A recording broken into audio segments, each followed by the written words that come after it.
बहुत सारे तर्क और कुतर्क हो सकते थे, बहुत सारे लोग खड़े हो सकते थे कि खंडित मूर्ति की पूजा नहीं हो सकती। परिस्थितियां यह नहीं थी कि खंडित मूर्ति की पूजा नहीं हो सकती। शास्त्रों में लिखा है, शास्त्रों में तो बहुत कुछ लिखा है। अगर शास्त्रों को पढ़ने वाले समय पे शास्त्र उठा लेते तो औरंगजेब नहीं आता। जिनको शस्त्र उठाने थे नहीं उठाए, वो अहिल्याबाई होलकर को रोक नहीं पाए, क्योंकि वो जानते थे। अहिल्याबाई होलकर ने वहां पूजा शुरू की और 1780 से वापस चली गई, उनका देहांत हो गया। एग्जैक्टली 240 साल के बाद भारतीय राजनीति में लोगों को बहुत कुछ बदलाव लगता होगा। मैं उस बदलाव को बदलाव नहीं मानता हूं। सड़क बन गई, हवाई जहाज बन गए, इनकम टैक्स कम या ज्यादा हो गया, ये जब तक दुनिया में मानव जाति है, ये टूटता बनता बिगड़ता रहेगा। एक आदमी गुजरात में,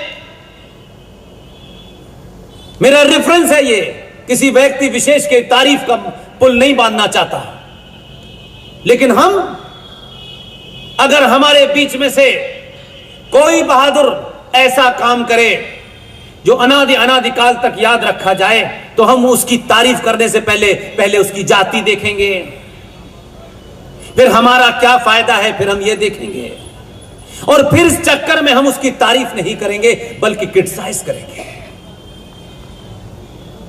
240 साल के बाद एक आदमी गुजरात से गया, पता नहीं कौन सी शक्ति ने उसको यह एहसास कराया कि गुजरात में वो चुनाव जीत सकता था, उसे कोई रोक नहीं सकता था। लेकिन उसे कहा तुम बनारस जाओ, वो बनारस जाके चुनाव लड़ने लगा। जब उसने कहा कि मुझे मां गंगा ने बुलाया है, तो कुछ लोग ये कहने लगे यार बड़ा ड्रामेबाज आदमी है, क्योंकि हमें ड्रामेबाजों से ही हमारा पाला पड़ा था। और जब ये कहा तो दुनिया ने बहुत सारे सवाल खड़े लिए, चिंता नहीं की। इसलिए मुझ पे किसी के ऊपर टिप्पणी करना बहुत आसान है, इसमें कोई पैसा नहीं लगता है। जो उस जगह खड़े होकर के उन संकटों के बीच में अगर कोई काम कर रहा है, हम उसको नहीं देखना चाहते। 240 साल के बाद अहिल्याबाई होलकर ने जो काम सिर्फ ये सोच के किया था कि यहां पूजा होती रहे, ये मूर्ति खंडित है नहीं खंडित है, शास्त्रों में क्या लिखा है, ये बाद में तय होगा। कहीं ऐसा ना हो कि भारतीय जनमानस इस खंडित मूर्ति पर दर्शन करना ही बंद कर दे और 50 साल के बाद लोग ये भूल जाएं कि बाबा विश्वनाथ कभी बनारस में हुआ करते थे। इसलिए उन्होंने जारी रखी। और फिर एक आदमी 14 में गया जिसे मां गंगा ने बुलाया था, गंगा मां खुश हो गई, तो 19 में फिर दोबारा चला गया। और फिर उसके भाषण में था, इस बार बाबा ने बुलाया है। आप नहीं समझे, तब भी नहीं समझे थे, क्योंकि हमें बड़े समय के बाद मजाक करने की आदत ज्यादा हो गई है, इसलिए हर एक की बात हमें मजाक में लगती है। वो जो है भाईजान, उन्हें भी लग रहा था ये मजाक कर रहा है। शाम को पता चलता है क्या हुआ, दर्द हो रहा है। दिन में जो चीज उन्हें मजाक लग रही थी, रात में सोने नहीं दे रही, इतनी तकलीफ है। 19 में उसी आदमी ने बाबा विश्वनाथ के मंदिर में, जहां 10 से 15 लोग नहीं खड़े हो सकते थे, अपने लोगों का विरोध बहुत सारे अगर मगर के बीच में, क्योंकि जिनकी चवन्नी की दुकान लूट रही थी वो भी विरोध कर रहे, उनके लिए चवन्नी महत्वपूर्ण थी, राष्ट्र महत्वपूर्ण नहीं था, आने वाली इस नस्लें महत्वपूर्ण नहीं थी, क्योंकि वो उस बनी बनाई व्यवस्था में चलाए रखना चाहते थे, तो कि उन्हीं से उनकी दुकान चल रही थी। आप लैंडलाइन से मोबाइल पे आ गए, मोबाइल से और तरह तरह की चीजों पे आ गए, लेकिन आप बाबा विश्वनाथ की धरती पर पूजा करने जाएं तो गंदगी का आडंबर लगा हो, छोटी छोटी गलियां हो, जहां जराइम पेशे हो रहे हो, वहां पे खड़े होकर के माएं बहनें 2-2 3-3 किलोमीटर की लाइन लगाएं, वो ढंग से खड़ी ना हो पाए, कोई धक्का मार रहा हो, कोई धक्का दे रहा हो, और उसमें सबकी दुकान चल रही है। बाबा विश्वनाथ के दर्शन करना एक युद्ध जैसा हो गया हो।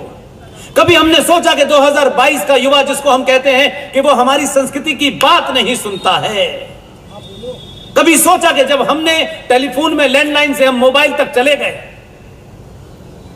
हम लाइव टेलीकास्ट ऑस्ट्रेलिया का मैच यहां देख रहे हैं, लेकिन वहां बदलाव ना हो, वहां वही दुकान चलनी चाहिए। वो युवा जो लैपटॉप और मोबाइल की दौर का है, वो उस गली में गंदी में नहीं खड़ा होगा। उसको इस बदले हुए भारत में सनातन चाहिए, उसकी आस्थाएं चाहिए, परंपराएं चाहिए, लेकिन बदले हुए रूप में चाहिए। मूल वही हो, लेकिन रूप बदला हो। इसलिए 2019 में जिस बनारस और बाबा विश्वनाथ की चर्चा इसलिए भी कर रहा हूं कि लक्ष्मीबाई का वो जन्मस्थली है। उस आदमी ने वहीं से जहां अहिल्याबाई होलकर ने काम छोड़ा था, वहीं से शुरू किया। और आज आप लोगों से कह रहा हूं मैं, खासतौर से जो मेरी माएं हैं, मेरी बहनें हैं और बेटियों की उम्र की, ये जो आपको पता नहीं कौन सी किताब में आपने पढ़ लिया है, कहां से पढ़ा आपने, किसने बताया आपको कि आपके सनातन के जो केंद्र हैं, जहां से शक्ति का संचार होता है, ऊर्जा का संचार होता है, आप शादी करते हैं, शादी करने के बाद आप वो जो केंद्र हैं जहां से शक्ति निकल के पूरी दुनिया में जा रही थी, आप वहां नहीं जाते। आपको किस मूर्ख ने यह बता दिया है कि ताजमहल प्यार की निशानी है? कहां लिखा है? कुछ हिंदी फिल्मों में मक्कार लोगों ने नैरेटिव क्रिएट करने के लिए बताया मोहब्बत की निशानी है। क्या पना मोहब्बत करता था। अब यह मोहब्बत की निशानी है या तकलीफ की निशानी है, मुझे पता नहीं।